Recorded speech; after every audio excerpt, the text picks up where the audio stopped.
What is going on, everyone? I tell you, this is my favorite day of the week. My favorite day of the week. I just want to take this opportunity to say welcome to this week's episode of the Life of the Young Funeral Professionals. If you have not done so already, I want you to like, I want you to share, and I want you to comment as we go through today. And, I just want to, if you have not been a part of our family, I would love for you to connect with us on all of our social media platforms.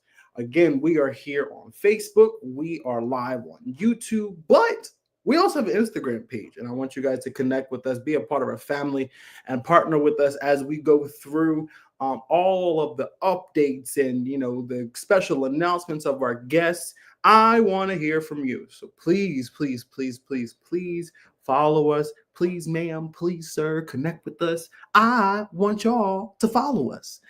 This platform can't be anything without you, and so I'm really excited for how we're moving and everything of that nature. So, today I'm actually beyond excited because today is a record-breaking day. This young man is the youngest professional we've ever had on our platform. And I'm truly excited. He reached out to me. Ooh, I feel bad for saying this out loud. He reached out to me in April, saying that he is really inspired by this platform. And it really touched my heart because that is exactly what this platform is about. Not just for someone to be honored, but for our viewers, our colleagues, our friends, our family to be inspired.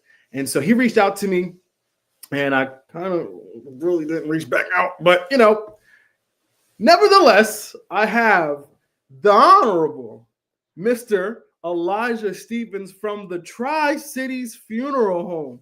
Such a great place. Let's just welcome him to the stage. I'm so excited.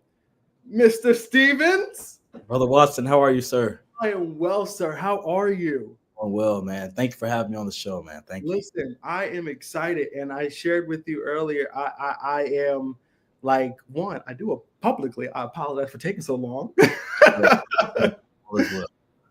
But you again are the youngest professional on the show, and that really means a lot because one, you are picking up the torch at such a young age. You're only a junior in high school. And I'm excited for you. I'm excited to learn more about you. And shout out to Tri-Cities Funeral Home. Shout out. What I've had two of you members on the platform thus far, and I'm excited and truly. So as we go into it, just tell me a little bit about yourself. Tell me a little bit about how you got involved in funeral service. My name is Elijah Stevens, and like you said, I'm a junior at Arabian Mountain High School, where I'm in the marching band at my school. I've been in funeral service about 4 or 5 years now. My journey began when I lost my father back in 2017. I remember coming into the house and finding him on my sofa, and that day really changed my mindset about funeral service, about what funeral service is. I always thought it was about the flashy cars, the flashy jewelry they have on, the high stepping, the different things that they do, but I never knew what really went on behind the scenes. So seeing my father's lifeless body, I knew that maybe this is what I should be doing, and I continue to stay in prayer about it. I asked God to just reveal to me if this is what you want me to do, and I've been in ever since. Wow. It is amazing to me how I call it the front row experience. How when you have that front row experience, it can spark your interest to Right. serve others, but also it sparks your interest to serve better, you know. And so, one, my condolences to you and your entire family. But that's truly amazing. And so, when you got into funeral service, was it everything that you expected? And so, as a young man, uh, again, still in high school, still in marching band. Okay, um, talk about that. Like, what? How was your experience when you first got into the industry? When I first got in the industry, I was working under Jeff Burrell, and Jeff Burrell turns out to be my neighbor. So that was a very great connection. He's over at Donald Trumbull Mortuary, and I've started under him for about my whole funeral service career, and it wasn't what I was expected because I didn't really see a lot as working at Donald Trumbull Mortuary as I see now. But it was still a great experience, and I'm forever thankful for that experience. But being in funeral service now, being at Tri Cities, a funeral home, I see a lot, and it's not what I expected. The different cases I see on a daily, it's not what I expected. Typically, I never forget my mom. She told me that everyone doesn't die the same, and when I heard that, I was like, she doesn't know what she's talking about. She's crazy. Everyone does die the same. But when I got my first autopsy case, I realized everyone doesn't die the same, and it really stuck with me. Yeah, So it just stuck with me. yeah. And so, I'm you're so right. Everyone doesn't pass the same, um, but no matter how they pass or their age, we still have to serve the same, you know. And I think that's really important. So, what are some of the difficulties outside of recognizing it's a lot more than what you signed up for? But what are some of the difficulties you face while being in the industry and being young in the industry? Some difficulties I face in the industry is people not seeing young people's potential in working in funeral service. People not people not seeing that young people are capable of doing what the older people can do.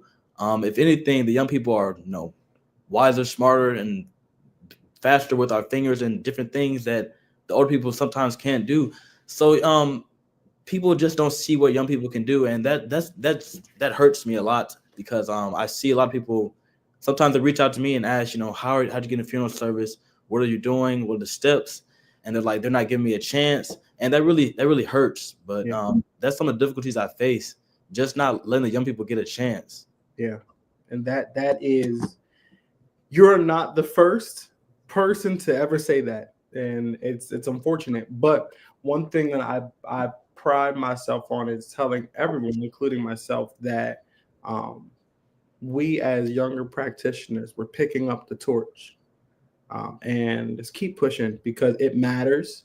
It matters how you overcome all of those things. Right. It matters.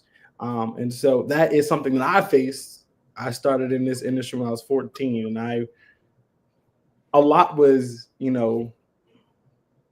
gate kept. Right. No one wanted to tell me this. No one wanted to me to give me ends of that. And so you never have to feel as though you're discounted or you're not valued, because as a young practitioner, you are. Right. You are. And so, which is really important.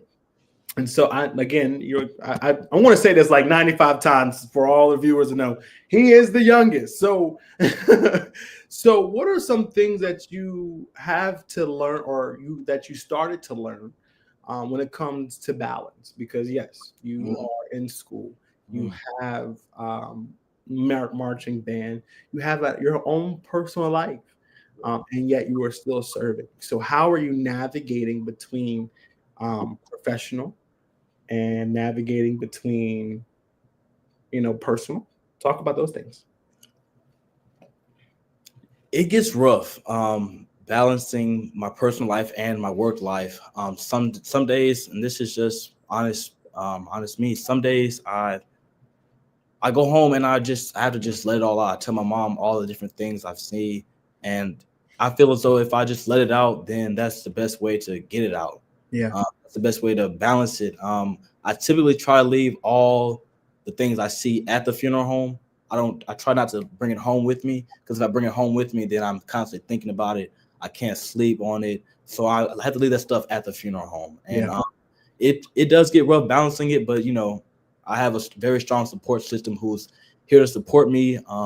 So that just really helps a lot. Yeah. And so you said a real powerful word. It's release. Sometimes we as professionals, this if you don't find a safe space to release, and again, we can't talk about everything that we see because we still want to honor Right. the confidentiality and the dignity of our families and loved ones. Um, but there comes a time where being in a safe space to release what you're feeling, it's all good and it's just fine, because if not, it will overcome you. Right. Yes, it will. It definitely will. And I have seen some colleagues where it has overtaken their mental stability. And so it's really, really important that you definitely find a safe space to release. And so people often think they know everything about funeral service because they see the cars, they see the steps, they see the nice suits, but they never take account of the sacrifices that we have to go through. They never take into account the long nights. And so, if you were to encourage someone young like yourself, um, tell us some important things that we should keep in mind before entering funeral service. Compassion and ministry. My great mentor Tyra Broadwater said that to me once. Compassion and ministry is the two things that we need before we enter funeral service. If you don't have compassion, you can't be in funeral service. If you don't have the ministry to minister to these different grieving families, you can't enter funeral service. You just can't enter funeral service because you, like you say, you see the flashy cars, or you may see the flashy money that they have, the different things, different flashy things. That's not what funeral service is about. You have to have the two important things: compassion and ministry. That's just the two main things that you need in funeral service. That is so true. That is so wow. You preaching over here. I'm telling you, you're preaching, boy. You preaching. And so that is beyond true. And so you mentioned one, and you kind of like snuck into my next portion. But on the topic of mentorship, I know you mentioned a gentleman just a few moments ago, but who are some of the people that you can lean on, that you can depend on to give you the guidance, to give you that push, to let you know that you are enough and that you belong in this industry? It's so many. I'm just going to name a few. First, the Honorable Mayor Shamika Reynolds. She has been the Honorable Mayor Shamika Reynolds. The honorable. She has been amazing supports person to me. Like I said, Tyrell Broadwater, Travis Green, Jaden Davis, Keontae Leach, Jeb Burrell. It's so many I can name. They've been a wonderful support system to me Yeah, this journey. that is amazing. And I am really, really happy for someone in who is as enthusiastic to be a part of this industry, to know that you are in a safe place of excellence when it comes to Tri Cities Funeral Home. And I am so grateful that you're in a place where you can matriculate your calling to the best of your ability. And I'm truly excited for you to see where you do go.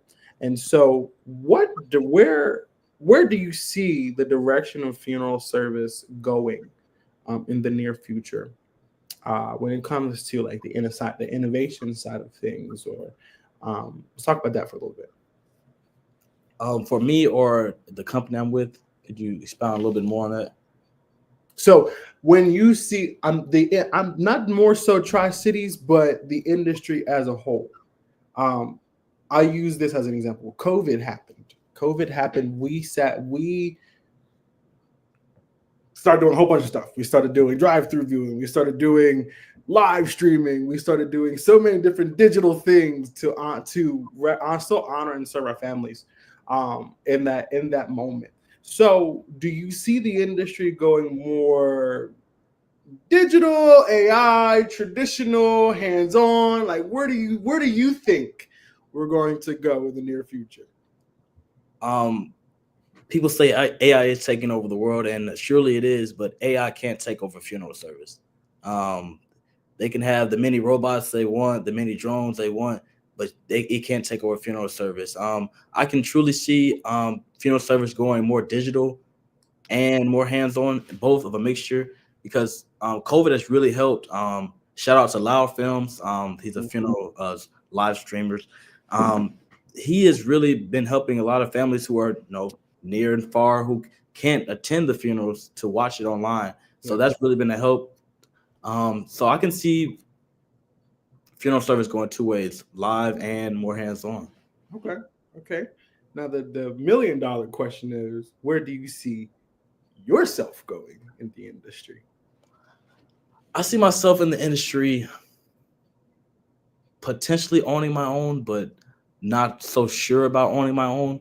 But Okay. I plan on becoming a licensed funeral director and embalmer. After I graduate high school, I plan on going to Gupton Jones College of Funeral Service, Okay. and I can see myself owning, but I still I have lots more time to figure that out. But I more than likely will probably stay under someone until I can get myself together and learn as much as I can. I'm still learning. I'm trying to learn as much as I can, and yeah, man, just wherever the Lord takes me. Hi, that's the part. That's the part. That's the don't get me stirred up over here, son. Please don't get me stirred up over here. But that is the part, keeping God first in all of this. And if you don't keep, my grandmother always said, take God wherever you go. Yeah, Where you can't take him, don't go. And so just keep him first. And I promise he's going to direct your path. And so this is amazing to me. This is truly amazing to me. So if I were to ask, what's your favorite part of being a young funeral professional? And you just had to give me one favorite part, what would it be? service. Ha! Yeah, top of my deal, shy. Mm, thank you, God. Serving the families in their most valuable time of need. Yeah. That's what excites me the most. When we don't have services at Tri Cities, I get a little upset because I'm looking forward to serving these families. So that's the main goal is service. Yeah. And honestly, I will say this not just to you, but to all of our practitioners and those who are viewing, even if that there we don't, and I say we because I'm still getting on this myself, even if we do not have a service, there is still an opportunity to serve that same family. um, where we have to get back to aftercare. We have to get back to Yeah, checking on those people, because unfortunately, one thing about it, we have to remember that the industry has a name for us, that we're money hungry and that we really don't care. And so it is up to us to show families that you have entrusted your loved one into my care. But in doing so, there's a level of care that I'm giving unto you. And that is truly, truly, truly, truly something we have to get back to. Can I add on to that? Go right ahead, Doc. I I see a lot of funeral homes that say that we're one call away, that this is not the end of your road. We're still here for you, but I don't see those funeral homes taking the time out if they don't have any services that they to call on that grieving family to just remind them that they're not alone, that we're still here for you even after the services are completed. We're still here for you, Yeah, possibly even sending a box of chicken to their residence, box of anything to their residence, just to remind them that you aren't alone in this journey. yeah, So that is so true. And I serviced the family last Monday. And you know what? I said today was a day that I didn't have much on my schedule. I had some time. And so, like you said, I took them a pan of chicken. and I sat with them. I sat with them for a little while. I'm like, hey, look, I'm still here for you. And we talked, and honestly, I'm not here to talk about business. I'm not here to talk about business. I just want you to know that we really care. We really care. And I sat there with them and we talked about. I learned more about the family in this hour that I did in the 7 days they were in my care. Right. And that really touched my heart and made them feel like I was a part of their family. And so we have to go back. We have to follow up. We have to. And so that's one major thing. And so, you know, one thing about this platform that is major, not only to myself, but it is the basis of what this industry is about. Um, and that is encouragement, Mm. inspiration, and, giving people the opportunity to feel seen. And I want you to take this opportunity to encourage another young professional who's watching this and saying, hey, look, this is too hard. I don't know why I signed up for this. Who told me to sign up for this? Or even a young professional that is looking to get in. So take a few moments and I want you to encourage those who are watching when it comes to their acts of service. I'll do the side where you said people who are trying to get into funeral service. Prayer.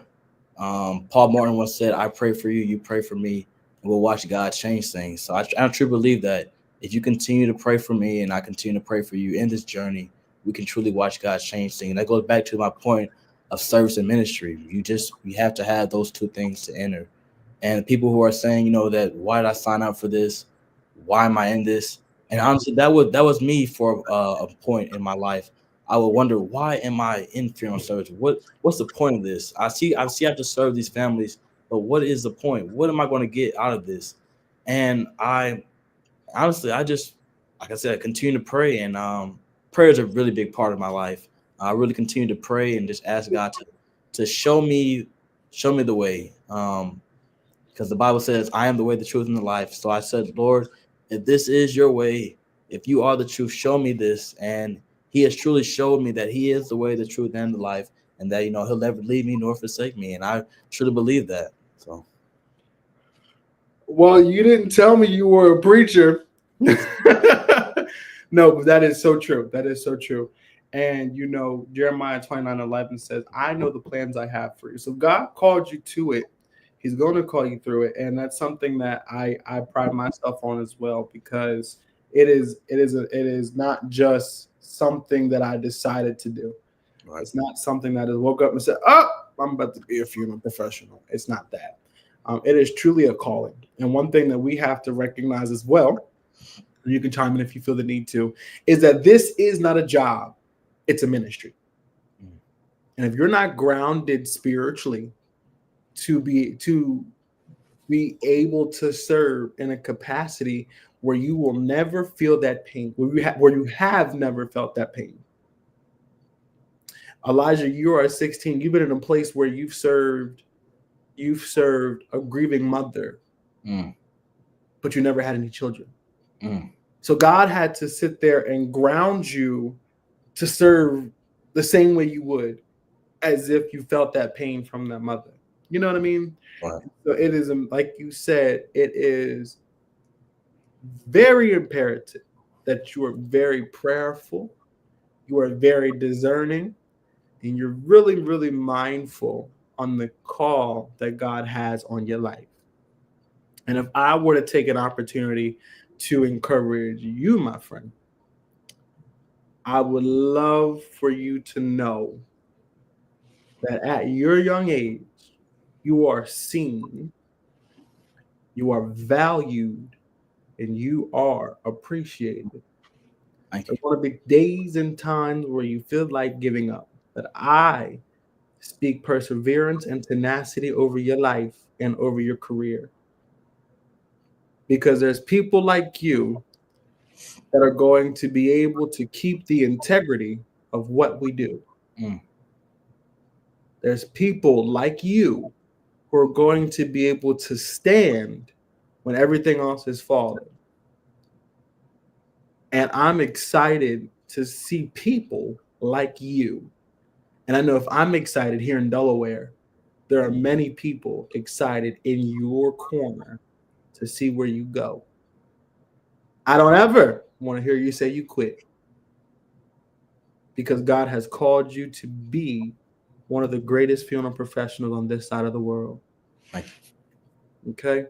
And I'm so grateful that you've allowed this platform to inspire and encourage you.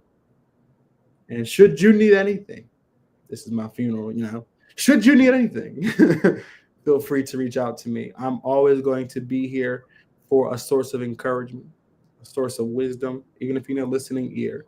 And I don't say that just to say it. I say it and I mean it.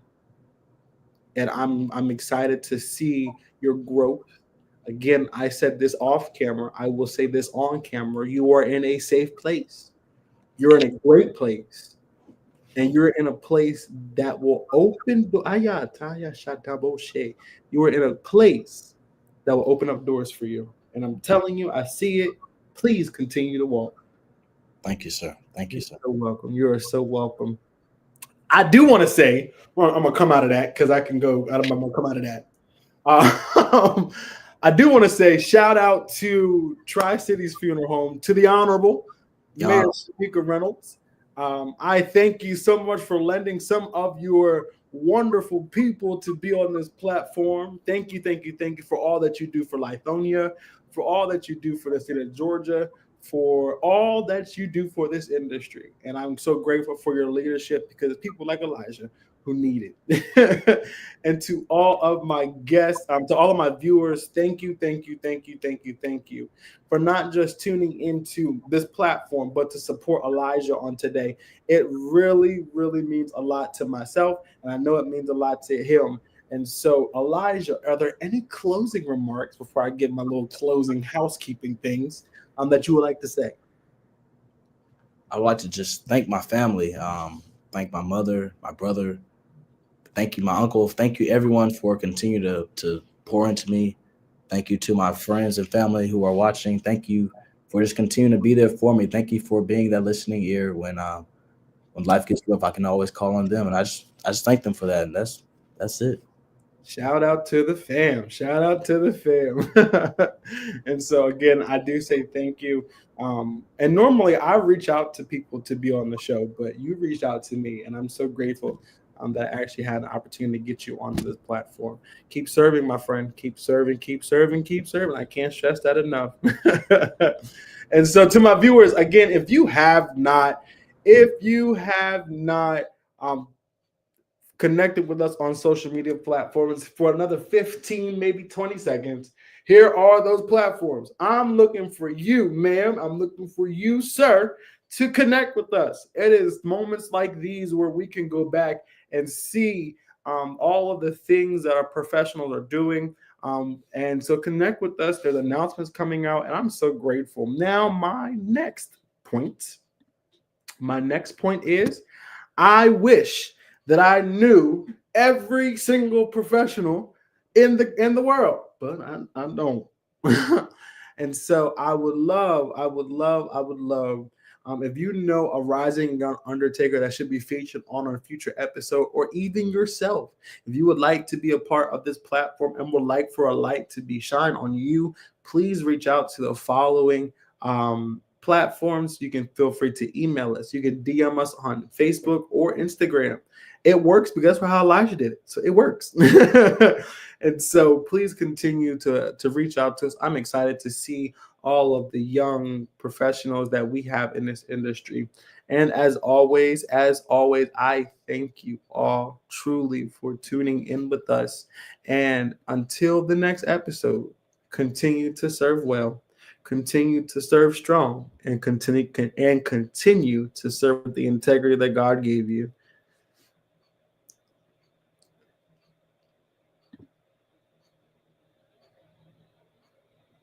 Da, da, da, da, da, da.